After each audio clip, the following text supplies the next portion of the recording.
Donc voilà, déjà à Rhodes, on en parlait. Hein. Donc, encore une fois, pubalgie haute, pubalgie symphysaire, pubalgie basse. C'est la base pour comprendre pourquoi on fait cet examen clinique qui est toujours systématique, programmé, répété dans le temps, toujours le même. Vraiment une gamme de tests cliniques qui doit être toujours la même et qui commence justement, si on veut, du haut jusqu'au bas, avec la tendinopathie des abdominaux, où on s'attend, ou quand même on veut évoquer à notre examen clinique des douleurs subpubiennes, quand on vient palper leur insertion sur les branchies pubiennes, lors de l'extension du tronc, donc de l'étirement qui est un peu plus compliqué à mettre en place, l'étirement des abdos, et à la contraction contrée, concentrique et excentrique. Si on parle des adducteurs, topographie plutôt basse, sous-symphysaire, ça fait mal à l'étirement passif, à la contraction résistée. Quand on palpe l'anthèse sur la branche ischio-pubienne, qui est rarement agréable en tout cas, mais chez eux ça peut être vraiment pénible comme douleur et qui peut être donc le témoignage soit effectivement d'un remaniement, d'une dégénérescence des lanthèses, voire d'un édème osseux par excès de traction.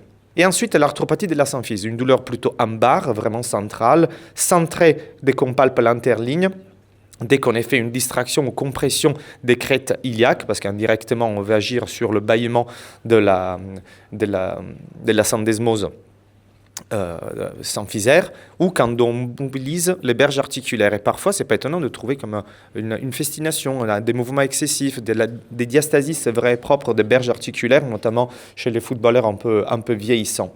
Pardon. Déjà, l'objectif de notre rééducation, ça sert à, en amont, obtenir l'antalgie, donc les remettre déjà en état de pouvoir coopérer, être compliant à notre protocole de rééducation, obtenir un bon contrôle neuromusculaire de tout le complexe lombo-pelvifémoral, ça va revenir un peu en boucle aujourd'hui entre la pubalgie et le conflit fémoro-acétabulaire, savoir activer le transverse, parce qu'on ne sait pas faire en réalité. Même des athlètes pros, c'est surprenant comment ils n'ont pas du tout le contrôle de ce muscle qui est profond et qui est en revanche nécessaire pour tout geste sportif. Pour les filles, c'est plus facile à recruter. On leur demande tout simplement de s'allonger sur le dos, de se mettre en délordose, donc de plaquer vraiment le dos à la table d'examen ou au sol et de rentrer le nombril, tout en touchant le même repère anatomique qu'on a pour les hommes. Donc on touche la crête iliaque, on avance grosso modo de 2 doigts vers l'intérieur et pour les hommes c'est facile, on leur demande de recréer la sensation de remonter leurs testicules. Et ça, ils arrivent les femmes, ils n'y arrivent pas. Je ne sais pas pourquoi. Mais en général, c'est encore, si vous voulez, vous prenez l'air, vous gonflez votre ventre, et là, vous contractez les abdos. Et si vous gardez 2 doigts à l'intérieur de la crête iliaque, vous sentez quelque chose qui pousse sous vos doigts. C'est le transverse de l'abdomen, et au bout d'un moment, le but du kinésithérapeute, c'est vous apprendre à avoir une contraction isolée de ce muscle, et pas de la globalité des abdos, parce que très souvent, on contracte les grands droits, les obliques, et on oublie ce qu'il y a derrière. Une fois qu'on a ça, c'est là qu'on peut réintroduire le geste sportif et parler de prévention de récidive, notamment chez les athlètes qu'on traite avec un traitement conservateur. C'est sûr que si on a des lésions anatomiques qui commencent à s'installer, c'est des athlètes qui sont exposés à retrouver une pubalgie dans les années qui suivent.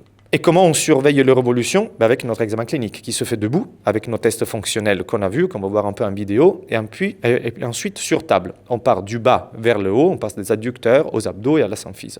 Et bien évidemment, je ne peux pas m'empêcher de vous citer le test de Purello, que vous connaissez déjà très très bien.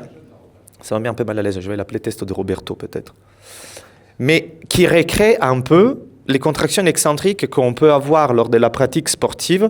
Et idéalement, il vaut mieux le faire après la séance de kinésithérapeute, de kinésithérapie. Une fois que le patient il est déjà un peu chaud, il a un peu travaillé, peut-être un peu fatigué. On écarte les pieds un peu plus de la largeur des épaules. On accentue la lordose lombaire avec une extension du tronc. Et là, on demande au patient de contracter en même temps les adducteurs et les abdominaux. De garder cette contraction pendant quelques secondes, de relâcher et ensuite de nous dire s'il a eu mal et où. Parce que c'est un test qu'en réalité, il est assez sensible, mais pas trop spécifique, mais c'est bien parce que ça nous donne quand même une idée de la topographie de la douleur. Est-ce que la douleur reste au-dessous de la symphyse ? Est-ce que la traverse remonte vers le haut ? Est-ce que va dans le côté contralatéral ? Et ensuite, le test est sur les adducteurs. Je vous le montre parce que c'est bien de le mémoriser. Il faut faire toujours la même chose. Même chez le même patient, à distance de 2, 3, 4 semaines, les gammes doivent être toujours les mêmes. Donc, le squeeze test avec 2 avant-bras, effectivement, on peut le faire genou tendu. On a une majeure contribution du long adducteur et du psoas. genou fléchi. C'est plus le court adducteur et les pectinés. Donc on démembre déjà un peu le fonctionnement des adducteurs, alors qu'ils travaillent quand même beaucoup en synergie. Hein. C'est pratiquement impossible d'isoler un chef de l'autre. L'étirement passif et la contraction contrée des adducteurs. Vous verrez que la jambe contralatérale, elle pend du côté opposé de la table, parce que parfois, on résiste du côté gauche et on réveille des douleurs à droite. Et ça, c'est parce que si vous avez vu les copes anatomiques, il y a des fibres qui s'entremêlent et qui se croisent et qui peuvent donner une continuité à la douleur et nous justifier des douleurs qu'on peut retrouver en contralatéral. L'examen dynamique des abdominaux, déjà sur les cranches, on a le grand droit. Sur les obliques, on demande au patient de ramener une épaule vers le genou contralatéral. Ça sert à son oblique droit. Et ensuite, on pourra tester l'oblique gauche de l'autre côté. Il ne faut jamais oublier de les tester aussi en excentrique. J'ai entendu, il garde l'extension, la flexion des hanches et nous, on s'oppose à ce mouvement. C'est très simple. Et ensuite, l'examen de la symphyse. Bon, on sait bien, on vient palper, etc. Donc, vous voyez, si c'est bien standardisé, l'examen, il vous prend entre 4 et 5 minutes. C'est toujours le même truc, mais il faut bien le garder en tête. Et une fois qu'on a mis en évidence les défaillances fonctionnelles de notre patient, on peut mettre en place un protocole. Et ce que je vous propose, c'est celui que Yvan vous a déjà un peu montré, c'est le protocole de Clairefontaine. Un protocole de Clairefontaine qui se compose de 2 parties. Une première partie qu'on appelle le 1 PTR et qui se composera avec ce qu'on appelle le 11 part. Donc c'est 11 points à traiter par le kinésithérapeute et qui doivent être connus et maîtrisés par le patient. C'est un travail qui se fait à 2.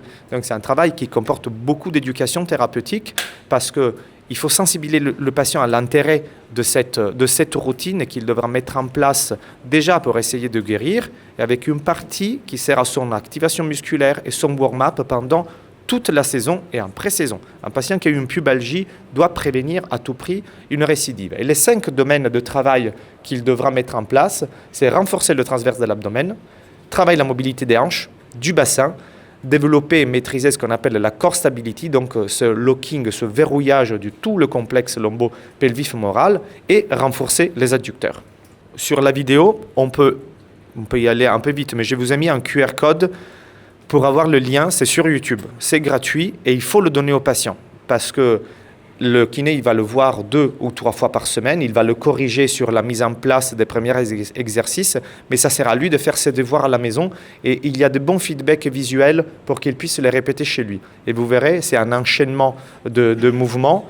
Je dis un peu plus doucement. Au début, on avait juste le travail de la respiration et le recrutement du transverse de l'abdomen. Et ensuite, tout ce qui est travail de dextérité en bipodal, en unipodal, avec pratiquement pas de matériel. Il suffit une balle, un tapis de yoga, si on veut un obstacle comme des petites parallèles, mais même un tabouret fera l'affaire. Et pour ce qui est travail excentrique, il faut qu'il ait une salle de sport. Et comme on a vu, on peut utiliser un simple rameur pour pouvoir simuler ce qu'on peut faire sur un flow-in, sur une planche instable de l'autre côté. Cette partie, qui est le renforcement excentrique, c'est la phase clé la plus importante pour pouvoir accéder à ce qu'on appelle l'exercice d'adduction, toujours de Copenhague. À Copenhague, ils sont beaucoup investis sur la pubalgie et qui est extrêmement difficile à maîtriser parce que vous voyez, on ne contracte pas simplement l'adducteur. C'est un exercice qui est polycinétique, qui demande un gainage parfait et un bon contrôle neuromusculaire de tous les muscles qu'on aura essayé de travailler jusqu'à maintenant, jusqu'à arriver à des exercices un peu plus complexes, de gainage antérieur et postérieur, avec un peu de dextérité et de renforcement. Une fois qu'on a maîtrisé les 5 domaines qu'on a vus, on peut étendre notre protocole aux soins curatifs et manuels, donc essayer de viser la pathologie qu'on a mis en évidence. C'était une tendinopathie des adducteurs, c'était une tendinopathie d'insertion des abdos. C'est une pathologie symphysaire. Je ne parle pas de pathologie pariétale parce que à chaque fois qu'on fait notre examen clinique, il faut quand même faire une exploration du canal inguinal. C'est parfois fermé, mais ça peut changer. 4 semaines après, on arrive à y mettre une phalange de plus et malheureusement, une fois que cette lésion organique s'est installée, le traitement rééducatif sera malheureusement éphémère. Parce que la brèche qui s'est créée et qui détermine ce bulging du fascia transversalis va cicatriser, mais elle sera toujours un peu béante. Et au moment où on reprend le même geste sportif, elle va se déchirer à nouveau. Et le patient aura encore mal. Et on pourra faire tout le renforcement qu'on veut, malheureusement, on ne pourra jamais le remettre à paroi. donc des soins un peu spécifiques, la synchronisation neuromusculaire, tout ce qui était un travail unipodal et de dextérité, ensuite reprogrammer les amortis du pied, encore une fois le ressort postérieur et la réintroduction de la course pour pouvoir passer à la réathlétisation et à la réintégration du geste sportif. Et pour ce qui concerne donc les soins curatifs, encore une fois, par chaque pathologie, un traitement spécifique. Par exemple, sur les adducteurs, c'est vrai, on a des phases qui peuvent être un peu hyperalgiques au début, donc une phase de repos relatif peut être conseillée. Toujours relatif, ce qui veut dire que tout ce qui est indolore, il faut continuer à le pratiquer. Si le renforcement des membres suples, le vélo, la course dans l'axe, ça passe, il faut que le patient puisse continuer à le faire et qu'on puisse en même temps se concentrer sur tout ce qu'il ne peut pas faire pour le réintroduire progressivement. Et c'est un travail qui est classique, c'est le travail des tendinopathies. Donc, de massage décontracturant pour relâcher un peu le muscle, du crochetage, de ventouse, le massage transverse profond, mais aussi les ondes de choc et tout ce qui est travail excentrique qui peut être fait même tout de suite. Idéalement, il faut partir avec l'isométrie dans les courses musculaires qui sont indolores. Ça a un très très bon effet antalgique. Ça agit aussi sur la substance P qui provoque de la douleur. Et ensuite, l'excentrique tout de suite. C'est le patient même qui gère. Il sait jusqu'à où il peut aller et au fur et à mesure repousser ses limites. Pour ce qui concerne les pathologies donc abdominopariétales, donc les tendinopathies d'insertion du grand droit et du tendon conjoint de l'oblique, là aussi, c'est des tendons. Donc massage, crochetage, ventouse. La chose qui change un peu par rapport aux tendinopathies des adducteurs, c'est que le travail doit être statique au début. Il faut que le patient puisse travailler déjà avec la simple contraction du transverse de l'abdomen et au fur et à mesure, on augmente ses tâches. Et c'est qu'à la fin qu'on pourra mettre des exos un peu plus de dynamique comme du Russian twist avec du kettlebell, les pull-off, le renforcement de la sangle abdominale contre résistance élastique, etc. Le but, c'est bien évidemment que tout ce qu'on a mis en place à Reduc puisse se traduire dans la récupération de la fonction, avec un bon contrôle du bassin, la capacité d'effectuer des exos multitâches, avoir une bonne force excentrique des adducteurs et une course dans l'axe. Je vous ai pas mis de délai temporel parce que ça prend le temps que ça prend. En post-opératoire, c'est plus facile. On essaie de respecter des paliers, comme Fred vous a dit, avec une réintroduction de la course qui peut se faire à 3 semaines, qui peut se faire à 5 semaines. On est grosso modo à 1 mois post-opératoire. Si on est dans le cas d'un traitement conservateur, il faut remettre tout à zéro. Il faut remettre à zéro la compteur de la douleur et y aller progressivement à la dosette. La reprise de la course peut se faire avec un shorty strap. Vous voyez, c'est une orthèse dynamique, c'est un cuissard qui intègre des sangles croisées qui facilitent le retour des adducteurs.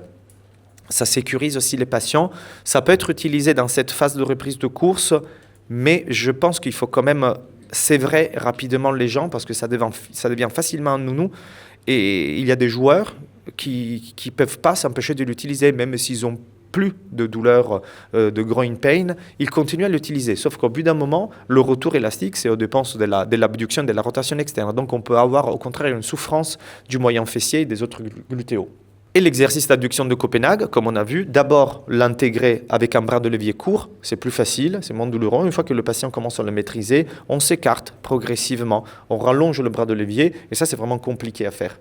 On peut le faire aussi à l'aide du kinésithérapeute. Lui, il était très très grand, effectivement, donc on avait du mal à le stabiliser. Et ça, c'est un dynamique. Donc lui, il peut effectuer une descente tout en contrôlant le bassin, et puis la contraction concentrique en revenant à haut. Le renforcement musculaire en autonomie, qu'on peut faire jambes tendues, jambes fléchies avec des supports plus ou moins mous, et l'exercice de Copenhague qui va faire tout seul sous surveillance du kinésithérapeute, en y rajoutant des petites variantes à la fantaisie du kiné de pouvoir proposer des choses un peu plus ludiques au fur et à mesure à nos patients, jusqu'à arriver à la réintroduction de la course qui se fait d'abord sur haltère G et ensuite sur tapis. Et on avance selon tolérance. On peut avancer même par palier de 24 heures. On commence à 70% le lundi, on est à 80% le mardi, et à la fin de la semaine, on se retrouve poids du corps sur tapis. C'est les moments où on peut plus analyser la foulée. On va le faire de côté, on va le faire devant et derrière pour mettre en évidence des éventuels vices dynamiques lors de la reprise de la course. Donc c'est bien de connaître d'autres athlètes pour éviter de corriger des choses qui sont tout à fait physiologiques. Lui, par exemple, je n'ai pas mis la vidéo, mais il a un valgus de cheville énorme. Néanmoins, c'est un ultra-trailer international qui court comme ça et qui s'en sort très très bien. Si on est plutôt dans un contexte post-opératoire, 2 écoles différentes en France par les deux chirurgiens qui ont plus de volume en termes de Schuldeis et de ténotomie. Il y en a un qui dit vous faites rien du tout pendant 10 jours, 2 semaines, mais vraiment rien du tout, et puis vous attaquez avec le protocole de Clairefontaine. Et un autre qui dit je vous ai fait une ténotomie, vous travaillez tout de suite, vous rentrez chez vous, vous commencez à contracter les adducteurs. Et j'avoue, on s'en sort pas mal quand même, parce que c'est vrai qu'on cherche la rétraction de ce moignon tendineux. Et c'est vrai que si on le laisse tranquille, il risque de se recoller de façon tout à fait bancale, parce que dès qu'on commencera à travailler, forcément les forces de traction vont peut-être le ramener encore une fois vers le bas. Et on pourrait avoir des lâchers d'adhérence qui seront douloureux, qui vont nous mettre un tout petit peu en retard. On le fait parfois dans certaines lésions musculaires, on commence à travailler tout de suite en concentrique rapide parce qu'on a envie que ce muscle se contracte et il se recolle le plus vite possible et où il voudra, mais pas au même endroit où il était auparavant. Ensuite, la thérapie manuelle, encore une fois, la fasciothérapie, la décontraction musculaire, la prévention des adhérences péricicatricielles.